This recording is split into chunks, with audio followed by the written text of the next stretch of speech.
Akashvani Thiruvananthapuram, Alappuzha, Kavaratti.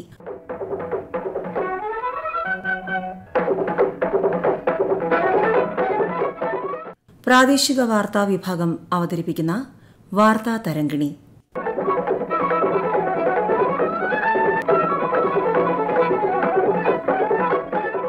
Indian ഭരണഘടനയ്ക്ക് 71 വയസ്സ്.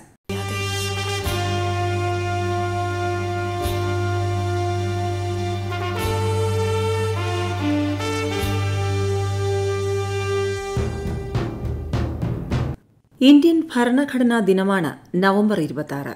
രാജ്യത്തെ ജനങ്ങൾക്ക് തുല്യനീതിയും അധികാരവും നൽകുന്ന ദിവസം പിറന്ന ദിനം. സ്വതന്ത്ര ഇന്ത്യയുടെ ചരിത്രത്തിലെ നിർണായക ദിവസങ്ങളിൽ ഒന്നാണ് നവംബർ 26. ഇന്ത്യൻ ജനാധിപത്യത്തിന്റെ നട്ടെല്ലുകൂടിയാണ് ഈ ദിനം. 2015 നവംബർ 26 ഭരണഘടനാ ദിനമായി പ്രഖ്യാപിച്ചത്. ദേശീയ നിയമദിനമെന്നും ഈ ദിവസം അറിയപ്പെടുന്നുണ്ട്. നീണ്ട നാളത്തെ പരിശ്രമത്തിന്റെ ഫലമായിട്ടാണ് ഇങ്ങനെയൊരു ദിവസം ഇന്ത്യക്ക് ലഭിച്ചത്. എഴുതപ്പെട്ട ഭരണഘടനകളിൽ ഏറ്റവും വലുത് ഇന്ത്യയുടേതാണ്. ഇന്ത്യൻ ഭരണഘടനയ്ക്ക് പിന്നിൽ വലിയ കഠിനാധ്വാനമുണ്ട്. വർഷങ്ങളെടുത്താണ് ലോകത്തെ ഏറ്റവും വലിയ ജനാധിപത്യ രാജ്യമായ ഇന്ത്യയുടെ ഭരണഘടന തയ്യാറാക്കിയതും. എളുപ്പമായിരുന്നില്ല ഇന്ത്യക്ക് ഒരു ഭരണഘടനയുണ്ടാക്കൽ. 100-ലേറെ ഭാഷകൾ, അതിലേറെ സംസ്കാരങ്ങൾ, വേഷത്തിലും ആഹാരത്തിലും ആചാരങ്ങളിലുമെല്ലാം വൈവിധ്യങ്ങൾ. ഈ എല്ലാ വൈവിധ്യങ്ങളും ഈ ഭരണഘടനയ്ക്കകത്ത് ഉൾപ്പെടുത്തണമല്ലോ.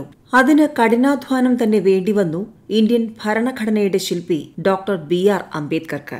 ഇന്ത്യൻ ഭരണഘടന എന്ന ദൌത്യം പൂർത്തിയാക്കാൻ 2 വർഷവും 11 മാസവും 18 ദിവസവും വേണ്ടിവന്നു.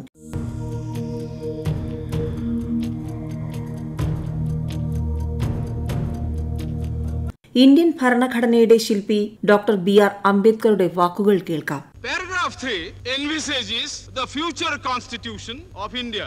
I do not know what is the intention of the mover of the resolution, but I take it that it is a sort of, after this resolution is passed, it will act as a sort of a directive to the Constituent Assembly, frame the constitution in terms of paragraph 3 of the resolution. What does paragraph 3 speak of? Paragraph 3 says that in this country there shall be 2 different sets of polity. One at the bottom, the autonomous provinces or the states, or such other areas as care to join a united India. These autonomous units will have full powers. They will have also residuary powers. At the top and over the provincial unit, there will be a union government having certain subjects for legislation, for execution and for Sir, as I read this part of the resolution, I like a strong united center, much stronger than the center we had created under the Government of India Act of 1930.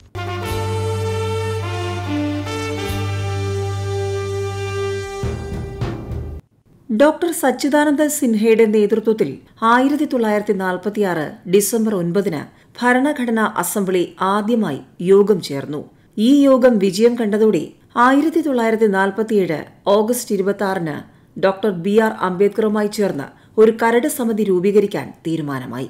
1949 November 26 അംബേദ്കറുടെ നേതൃത്വത്തിലുള്ള പ്രവർത്തനങ്ങൾ പൂർത്തിയായി. തുടർന്ന് 1950 ജനുവരി 26 Indian ഭരണഘടന പ്രാബല്യത്തിൽ വരികയും ചെയ്തു. Indian ഭരണഘടന ജാതിമത ഭേദമില്ലാതെ രാജ്യത്തെ ജനങ്ങൾക്ക് തുല്യനീതി നൽകുന്നുണ്ട്. പൗരന്റെ നീതി, സമത്വം, സ്വാതന്ത്ര്യം എന്നിവ ഉറപ്പാക്കാനും ഇതിലൂടെ സാധിച്ചു. സാഹോദര്യത്തെ ഉയർത്തിപ്പിടിക്കുന്ന നിലപാടാണ് ഭരണഘടന പിന്തുടരുന്നത്. ഇന്ത്യൻ ഭരണഘടന സ്ഥാപിതമായതോടെ രാജ്യത്തെ ഒരു പരമാധികാര സോഷ്യലിസ്റ്റ് മതേതര ജനാധിപത്യ റിപ്പബ്ലിക്കായി പ്രഖ്യാപിക്കുകയും ചെയ്തു. ഇന്ത്യ സ്വതന്ത്രമാകുന്നതിനു മുൻപ് രൂപവൽക്കരിച്ച ഇടക്കാല ഗവൺമെന്റിന്റെ കാലത്താണ് ഭരണഘടനയുണ്ടാക്കാനുള്ള പ്രവർത്തനങ്ങളുടെ ഔദ്യോഗിക തുടക്കം. 1946 ഡിസംബർ 6 ഭരണഘടനാ നിർമ്മാണ സഭ നിലവിൽ വന്നു. പ്രവിശ്യ നിയമനിർമ്മാണ സഭകളിൽ നിന്നുള്ള 292 അംഗങ്ങളും നാട്ടുരാജ്യങ്ങളെ പ്രതിനിധീകരിച്ച് 93 അംഗങ്ങളും ചീഫ് കമ്മീഷണേഴ്സ് പ്രൊവിൻസുകളിലെ 4 പേരുമടക്കം 389 പേരാണ് അതിലുണ്ടായിരുന്നത്. പാകിസ്ഥാനിൽ ഉൾപ്പെട്ട പ്രദേശങ്ങളിലെ പ്രതിനിധികൾ ഒഴിഞ്ഞപ്പോൾ അത് 299 കേരളം ഉൾപ്പെടുന്ന പ്രദേശങ്ങളെ പ്രതിനിധീകരിച്ച് 17 പേരാണ് ഇതിലുണ്ടായിരുന്നത്. യുണൈറ്റഡ് പ്രൊവിൻസിനെ പ്രതിനിധാനം ചെയ്തവരുടെ കൂട്ടത്തിൽ മലയാളിയായ ഡോക്ടർ ജോൺ മത്തായി ഉണ്ടായിരുന്നു.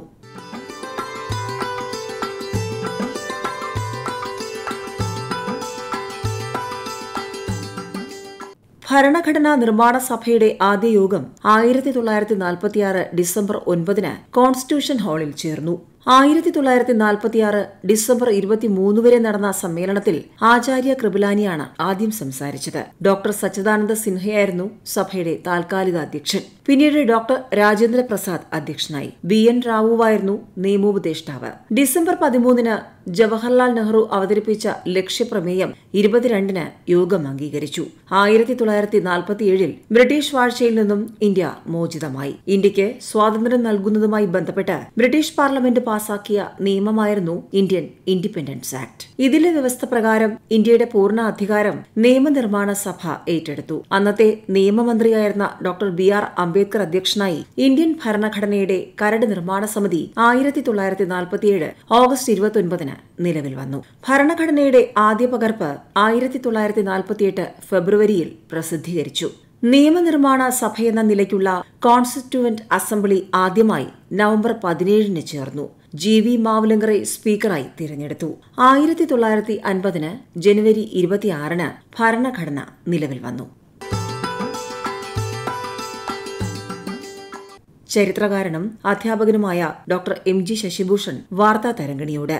സ്വാതന്ത്ര്യലബ്ധി ലഭിച്ച പല ഏഷ്യൻ രാഷ്ട്രങ്ങളും വൈകാതെ സൈനിക അട്ടിമറികളിലൂടെ ഏകാധിപത്യത്തിലേക്ക് എത്തപ്പെട്ടപ്പോൾ ഇന്ത്യ ഒരു ജനാധിപത്യ രാഷ്ട്രമായി തുടരുകയായിരുന്നു. പല കാരണങ്ങളും ഇതിനുണ്ടെങ്കിലും ഏറ്റവും പ്രധാനം നമ്മുടെ ഭരണഘടനയോട് ജനതയ്ക്കുള്ള അചഞ്ചല വിശ്വാസമാണ്. ഭരണഘടനയെ മറികടക്കാൻ എളുപ്പമല്ലെന്ന് ഭരണാധികാരികൾക്കും നന്നായി അറിയാം. നീതി, സ്വാതന്ത്ര്യം, സമത്വം, സാഹോദര്യം എന്നീ ആദർശങ്ങളിൽ അധിഷ്ഠിതമായ ഒരു ജനാധിപത്യ ഭരണക്രമം സ്ഥാപിക്കുന്നതിന് ഇന്ത്യൻ ഭരണഘടന നിർണായകമായ പങ്കാണ് വഹിക്കുന്നത്.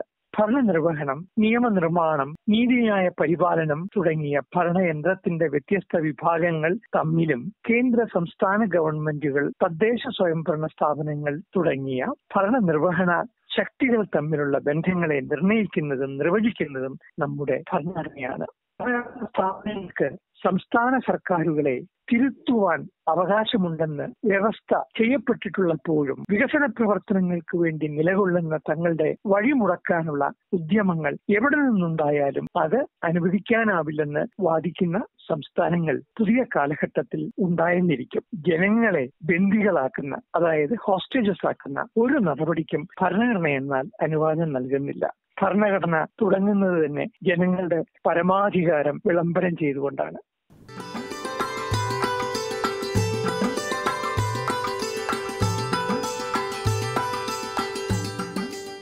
നമ്മൾ ഭാരതത്തിലെ ജനങ്ങൾ എന്നാണ് ഇന്ത്യൻ ഭരണഘടനയുടെ ആദ്യ വാക്കുകൾ. ഭാരതത്തെ പരമാധികാര സോഷ്യലിസ്റ്റ് മതനിരപേക്ഷ ജനാധിപത്യ റിപ്പബ്ലിക്കായി ഇന്ത്യയിലെ പൌരന്മാർ പ്രഖ്യാപിക്കുന്നതാണ്, അതിന്റെ ദൃഢനിശ്ചയം വ്യക്തമാക്കുന്നതാണ് ഭരണഘടനയുടെ ആമുഖം. തുല്യത, നീതി, സ്വാതന്ത്ര്യം, സാഹോദര്യം എന്നിവയുടെ അടിത്തറയിൽ കെട്ടിയുയർത്തിയ ഭരണഘടന വൈവിധ്യങ്ങളുള്ള ഇന്ത്യ മഹാരാജ്യത്തെ ഒരുമിച്ച് വിളക്കി ചേർക്കുന്ന സുദൃഢമായ കണ്ണിയാണ്. സമത്വത്തിൽ അധിഷ്ഠിതമായ രാഷ്ട്ര സാക്ഷാത്കാരത്തിന് തയ്യാറാക്കപ്പെട്ട ഭരണഘടന. രാഷ്ട്രത്തിന്റെ സർവ്വ നിയമങ്ങളും അധികാരങ്ങളും ഈ ഭരണഘടനയുടെയും അതിന്റെ മൂല്യങ്ങളുടെയും ചിട്ടവട്ടങ്ങൾക്കകത്താണ് നിർമ്മിക്കപ്പെടുന്നത്. രാജ്യത്തിന്റെ പരമാധികാര സ്വത്വവും പൌരന്മാരുടെ അവകാശങ്ങളും ഭരണഘടനയുടെ ഉറപ്പുകളാണ്. സർവാധികാരത്തിന്റെയും ഉത്ഭവം പൌരന്മാരാണെന്ന് ഉദ്ഘോഷിക്കുന്ന ഇന്ത്യൻ ഭരണഘടനയെ നമുക്ക് ചേർത്തു പിടിക്കാം. ഒപ്പം അതിന്റെ ശില്പികളെ കൂടി സ്മരിക്കേണ്ടതുണ്ട്. ഇവരെ കൂടി അറിഞ്ഞാൽ മാത്രമേ ഭരണഘടനയെക്കുറിച്ചുള്ള ചരിത്രവും പൂർത്തിയാകൂ.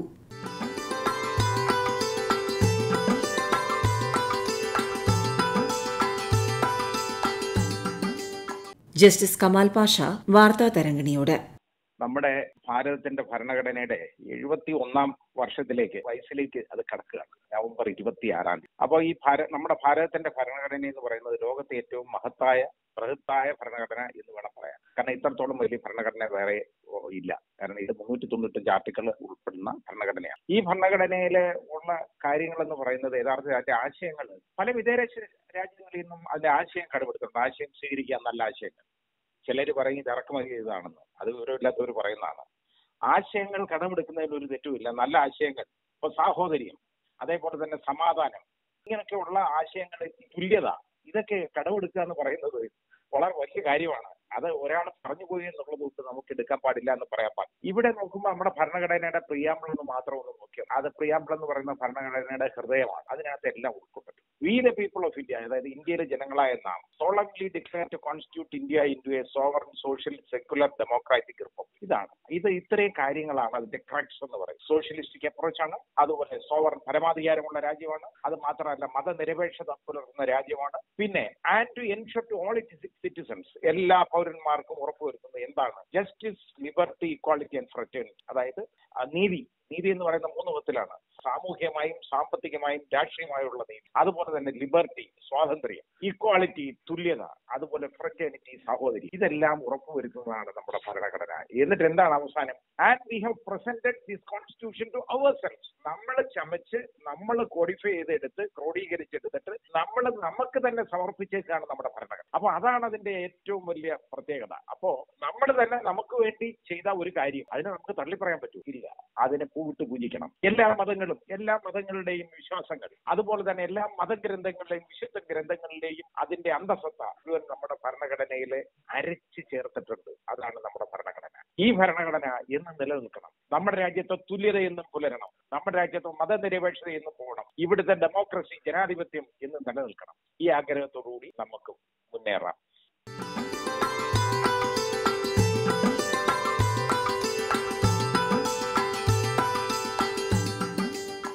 നന്ദലാൽ ബോസാണ് നമ്മുടെ ഭരണഘടനയുടെ കയ്യെഴുത്തു രൂപം ചിത്രങ്ങളും അലങ്കാരങ്ങളും കൊണ്ട് മനോഹരമാക്കിയത്. ശാന്തിനികേതനിലെ വിദ്യാർത്ഥികളും അതിൽ പങ്കാളികളായി. ഭരണഘടനയുടെ കയ്യെഴുത്തു പതിപ്പിലെ കയ്യക്ഷരങ്ങൾ പ്രേം ബിഹാരി നാരായൺ റൈസാദയുടേതാണ്.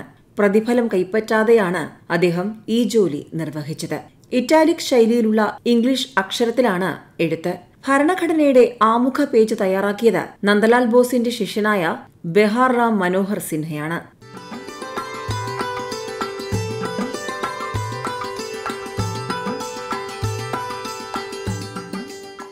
ഇന്ത്യൻ ഭരണഘടനയിലെ മൗലിക അവകാശങ്ങൾ എന്നും ലോകത്തിന് തന്നെ മാതൃകയാണ്. വ്യക്തി സ്വാതന്ത്ര്യത്തിന്റെ മാഗ്ന കാർട്ട എന്നാണ് മൗലികാവകാശങ്ങൾ അറിയപ്പെടുന്നതും. ഭരണഘടനയുടെ ഭാഗം 3-ൽ 12 മുതൽ 35 വരെയുള്ള വകുപ്പുകളിലാണ് മൗലികാവകാശങ്ങളുള്ളത്. സമത്വം, സ്വാതന്ത്ര്യം, ചൂഷണത്തിനെതിരെയുള്ള അവകാശം, മതസ്വാതന്ത്ര്യത്തിനുള്ള അവകാശം, സാംസ്കാരികവും വിദ്യാഭ്യാസപരവുമായ അവകാശങ്ങൾ, ഭരണഘടനാപരമായ പരിഹാരമാർഗം തേടുന്നതിനുള്ള അവകാശം എന്നിവയാണിവ. സ്വത്തവകാശം കൂടി മൗലികാവകാശമായി ഉൾപ്പെടുത്തിയിരുന്നുവെങ്കിലും 1978-ലെ 44-ാം നിയമ ഭേദഗതിയിലൂടെ അത് നിയമപരമായ അവകാശമാക്കി മാറ്റി. മൗലികാവകാശങ്ങളുടെ ശില്പി സർദാർ വല്ലഭായ് പട്ടേലാണ്.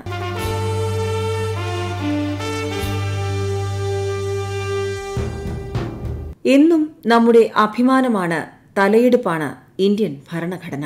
സമത്വം, നീതി, മതനിരപേക്ഷത, സ്വാതന്ത്ര്യം, സാഹോദര്യം തുടങ്ങിയവ വെറും വാക്കുകളല്ല, ഓരോ ഇന്ത്യക്കാരന്റെയും മനസ്സിൽ അനുനിമിഷം തുടിക്കേണ്ട സചേതന സാന്നിധ്യമാണ് എന്ന തിരിച്ചറിവാണുണ്ടാകേണ്ടത്. ജനാധിപത്യം കേവല സങ്കല്പമല്ല, വളർന്നു വികസിച്ച് ജനങ്ങളിലേക്ക് അധികാരത്തിന്റെ അവസാന കണികയും പകർന്നു നൽകേണ്ട മഹത്തായ പ്രക്രിയയാണ് എന്ന ബോധ്യമാണ് ഉണരേണ്ടത്. അത്തരം മുന്നേറ്റത്തിന് നമുക്ക് മുന്നിലുള്ള മാർഗദർശിയാണ് ഇന്ത്യയുടെ ഭരണഘടന. ഈ ഭരണഘടനാ ദിനത്തിൽ ഭരണഘടനാ ശില്പികളെ സ്മരിക്കുകയും ഭരണഘടനയുടെ അടിസ്ഥാന മൂല്യങ്ങളിലുള്ള വിശ്വാസം ആവർത്തിച്ച് പ്രഖ്യാപിക്കുകയും ചെയ്യേണ്ടതിന്റെ അനിവാര്യത തെളിയുന്ന സാഹചര്യവും അതുതന്നെയാണ്.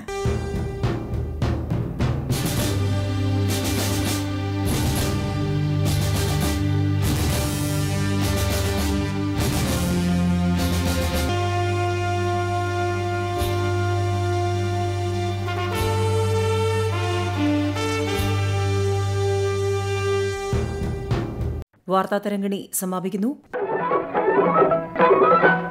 ഏകോപനം ആകാശവാണി വാർത്താവിഭാഗം മേധാവി മയൂഷ AM.